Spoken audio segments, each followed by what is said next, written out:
Hey guys, it's Moogalore here, and today I'm here with a video game review.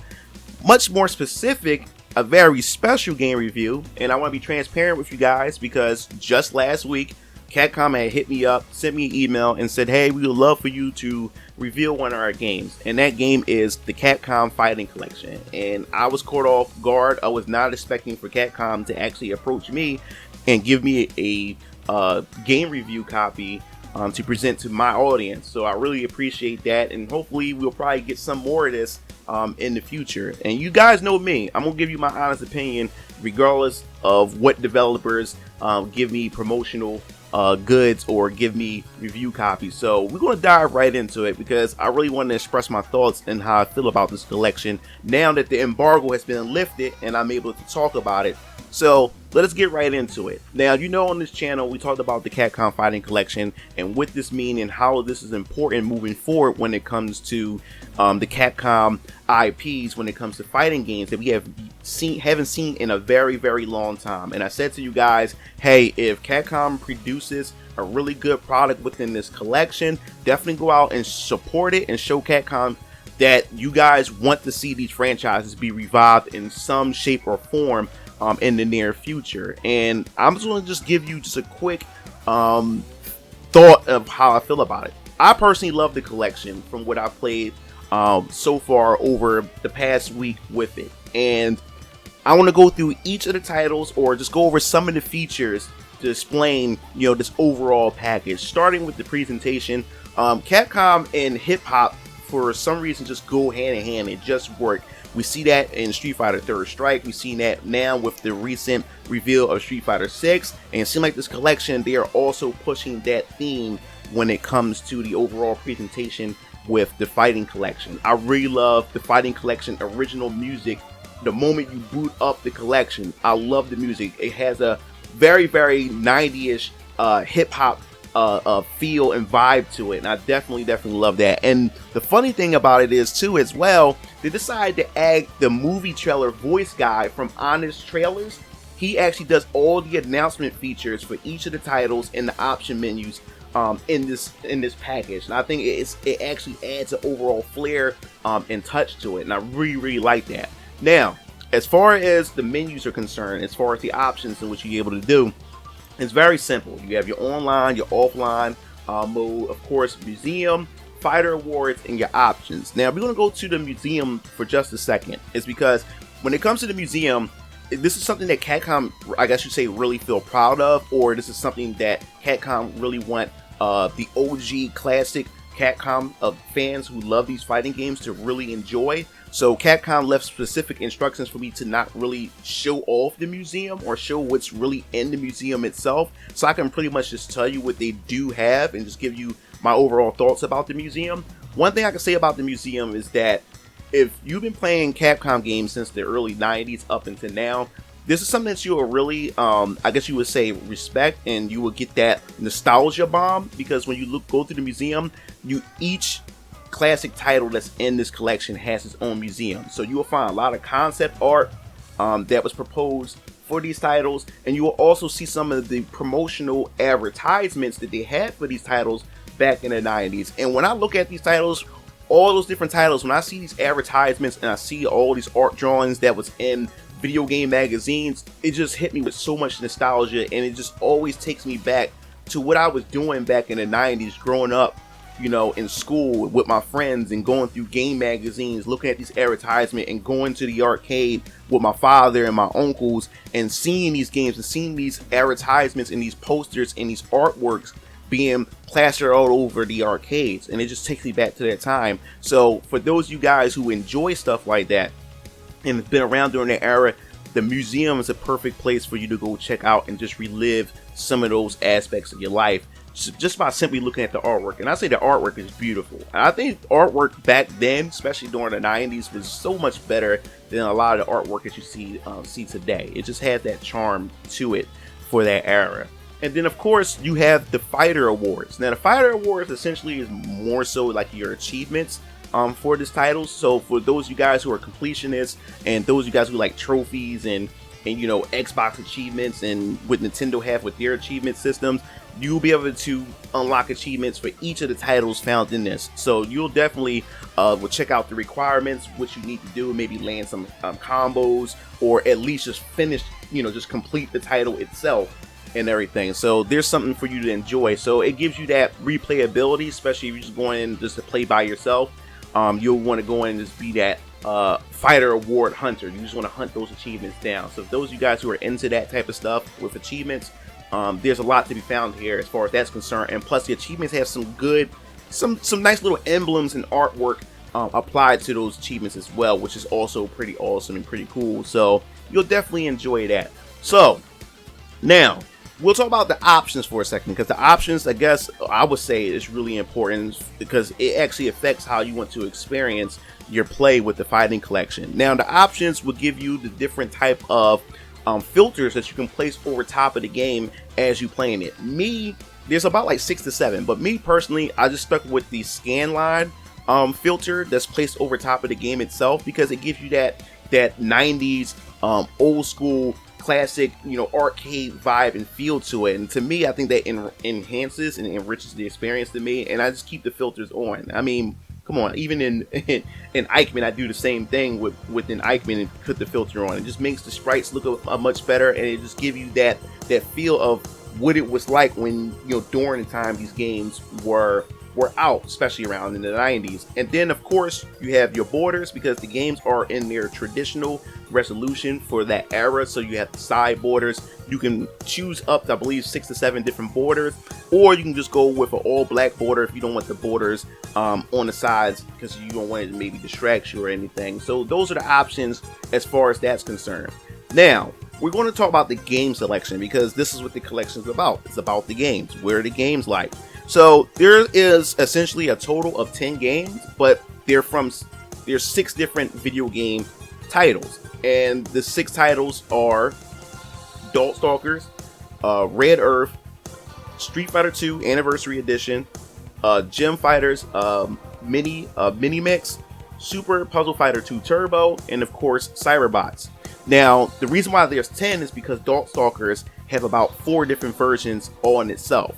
Now, what I find cool is when you go into the menu and you will select these titles, at the very bottom of the titles of itself, you can choose which version that you want to play. You can either play the English version or the Japanese version of these titles. Now, when it comes to Darkstalkers, once you get to when you go to Darkstalkers and you play the Vampire Saviors is essentially the only version that can only be played in the Japanese version. Now the thing is, going into Darkstalkers, and if you guys been following me here on this channel, I always stress that I've never been a Darkstalkers fan, and the only experience that I did have with Darkstalkers was back on the PlayStation when it was released on the PlayStation 1. I can't remember which version it was. I believe it was just Darkstalkers. I believe that's what it was just called on the PS1. That was the very first one that was released on the PS1, and my cousin had it. So I really didn't have much time to actually get into it when I was younger. And the thing was, I told you before that I'm not really into fighting games that's based on creatures and monsters and stuff. But I would say this, when it came to this collection, when I actually got a chance to actually sit down and play with it, I would say I have much more respect for the Darkstalkers series, and I'll tell you why. The thing is, time has changed for me. 1, I matured more, and 2, I'm in this era. Compare me to now and to where I was a long time ago. I play fighting games now. I enjoy fighting games. So now I'm going into Darkstalkers with a much different mindset. I'm going in as a person who actually play fighting games now, and because I play fighting games and I see fighting games in a much different light, I have a lot more respect for Darkstalkers and actually enjoyed my time actually playing the game. And the thing that was so crazy about it is, I didn't realize how good of a soundtrack that Darkstalkers actually have. Now, when I played Darkstalkers, the various different versions, 1, I like the opening intros. They all have a nice, I guess you say, nostalgic feel to it. Especially with each version of the game, they have a different character holding Lilith by their head, which I found kind of funny. And they introduce whatever that character is that's featured in the new version of the game. Now, I did notice from moving from Darkstalkers, the combos had chain combos. And then once I got into the Vampire Savior, it seemed like the chain combos were removed, and they decided to go back with link combos like your traditional Capcom games. Now, essentially, of course, as far as character selection is concerned, I chose, of course, Morrigan, and I decided to try John Talbane for the first time. And I see why people like the character. I enjoyed my time playing the character, very rushdown heavy, and really enjoyed John Talbane. Now, the thing is, when it comes to Darkstalkers, I can see why fans are so passionate about this title, because it does have its own original flair to it, especially for its time and how they introduced these brand of characters that everyone grown to love. And like I said before, I have so much more respect for it. So for those of you guys who really enjoy Darkstalkers, you will definitely enjoy it. And now the thing is, since I have little knowledge of Darkstalkers, I have nothing to really compare it to compared to what it was a long time ago to now to actually tell you if it's any good. But what I can say is, from my experience with it and from what I was playing with the game, I really enjoyed it. So hopefully when the game does release and you guys happen to get it, we can play some Darkstalkers online. Now, which version do you guys prefer? I don't know, because like I said, I don't really have that much knowledge of Darkstalkers. But they also do have save states where you can actually save in the middle of these matches and then revisit these matches all together if you guys want to do something like that. So this is for the single player folks who just want to play the game in the single player feature. So the next game I also want to talk about, which is Cyberbots. Now, I will say this: Cyberbots, out of all the games in the collection, Cyberbots is my favorite of them all. Now, I never played Cyberbots before. In fact, I never heard about Cyberbots until I started getting into Mugen. And the funny thing is, Jin was one of my favorite characters in Marvel vs. Capcom, and I had no idea that was the game that he was featured in, which was Cyberbots. Now, the thing is, I don't know why my arcades never had this, or maybe I just ignored this back when I was a kid in the 90s. But Cyberbots is really fun. I like the fact is that, one, there's only like a very limited amount of characters, but when you select the characters, you can choose which Cyberbot that you want to select from. But within those Cyberbots, there's different body parts or different bodies that you can choose from, and each have their own different play styles. So that's, in a way, giving you multiple different characters. So you just choose the pilot, choose the robot, and then choose the parts, the different bodies for the robot. So I choose the Blodia, which is the default robot that Jin uses. I decided to run with that, and when I booted up the game, I like the fact that they had this little story sequence for each character. And the thing that I like about it is, it's just total destruction. As you're fighting the opponents, the actual background in the stage actually interacts and things actually blow up in the background. And the fact is that body parts and limbs on your robot actually fall off, which actually messes with the capability of your robot. And then you have a boost gauge. Depending on what attacks you use affects your boost gauge. It's just so much fun to be had with this game. And I'm saying to myself, how did I miss this game? And I found myself playing this more than any of the other games in the collection. I had so much fun with this. So hopefully in the near future, we can definitely see another Cyberbots, because I think there's a ton of fun to be had with this game, and a ton of different experiments with the different body parts with the different Cyberbots that you can choose from, which I thought was just pretty cool, and I really enjoyed that. And then next, of course, Super Puzzle Fighter 2 Turbo. Just one of my favorite Capcom puzzle games, and the fact is that they was able to just blend puzzle with Street Fighter, or just with Capcom characters in general, I think was a pretty genius move to capitalize on that puzzle market, and it's exactly how I remember it. And if you guys enjoyed it, it's the same thing, the way you remember it. And then of course, one of my other favorites, and I think this is my second favorite within the collection itself, is the Super Gen Fighters mini mix. And for those of you who don't know, they pretty much capitalized on the Puzzle Fighters and decided to make that into its own fighting game. And this is much more simplistic Capcom fighter. It's pretty much for casual fun. It's like more like a party game, and you actually see some of your favorite Capcom characters do things that's out of their character in a sense. Ryu has like a mallet, like a ball and chain mallet, mace, and everything like that. Chun-Li turns to Jill Valentine and has a rocket launcher. Morgan, she puts on different cosplay and everything. So it's a wacky, fun type of game, but it was something that I really enjoyed, especially growing up as a kid in the 90s, playing this game on the PlayStation 1 and in the arcades, and everything is still there and intact, and just having the filter on top of that just makes it feel even more authentic. So for you guys who are looking forward to play that, you'll definitely still get that same enjoyment. Now, the game that's really like odd or interesting to me, and I think it's very unique, and you don't see this anymore when it comes to fighting games, and that game is Red Earth. I never heard of Red Earth until I started playing Mugen. Now, Red Earth is kind of different. It's a different thing that you would probably never see Capcom ever do again, but I think this is very unique, and I think people will find interest in this. This game is a hybrid of an RPG and a fighting game, and which is quite interesting. So you take control of a protagonist, and they each have their own storyline and plot that you follow through on. Now, the thing is, I chose what's her name, Lei Ming, I believe that's her name. I chose her because she's one of my favorite characters in Mugen, so I decided to go with her. And you travel the world map, and you fight these different, elemental spirits or beasts or whatever like that. And as you're fighting the enemy will drop these experience points, and as you collect the experience points, your character actually levels up. And when you level up, you get the ability to be resistant against earth elements, fire elements, and just different type of elements in general, and you can power your character up.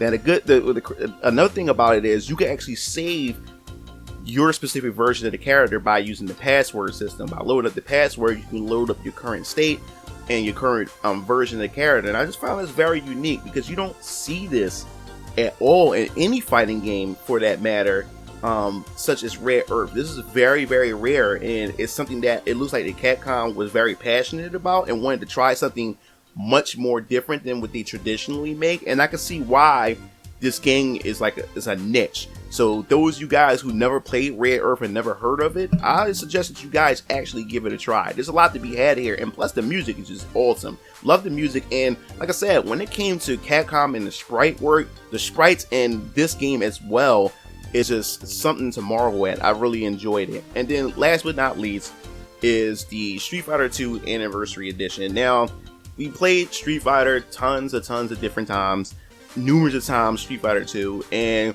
this is really no different. It's the Anniversary Edition, and when you go to the character select screen, you can actually choose which version of Street Fighter that you want to play of these characters within the character select screen. And so you got the Champion Edition, you have Super Street Fighter 2 Turbo, Super Street Fighter. You have all the different versions of the Street Fighter characters in the Street Fighter games, all packaged into one game.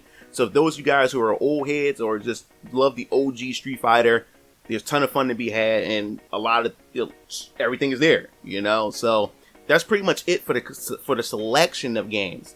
Now, the elephant in the room: how's the rollback? Now, since this is the early version, I wouldn't say the early version, but I would say since this is the review copy, there's really not many people online for me to actually stress test it the way I want to.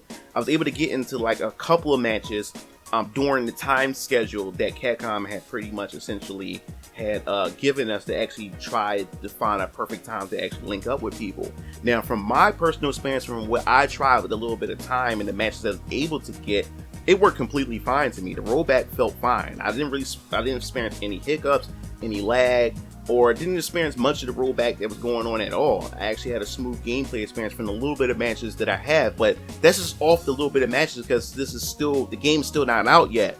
So my thing is, I would have to make a separate video once the game actually releases, or as it get close to release, because then more people will get their hands on the game much earlier than some people. Then I'll be able to stress test it even more to actually give you an overall feel what I feel about the rollback. But from just a little bit I did play, I had no problem with it. So if that's enough to convince you, then I would say that overall the Capcom Fighting Collection is a complete package that if you guys enjoy fighting games or just getting into fighting games and want to know the history of Capcom and to know some of the past titles that they had released from back in the day, especially in the early 90s, then I suggest you give it a try.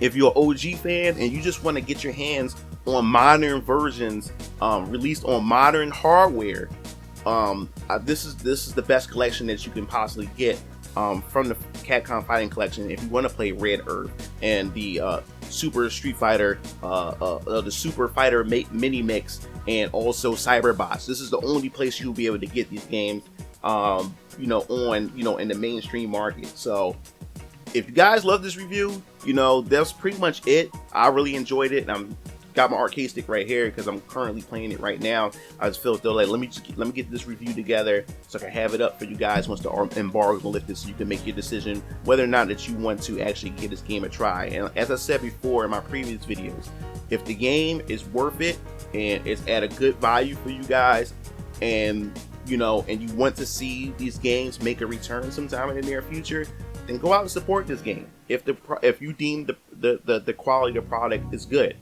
especially for the price that it's at.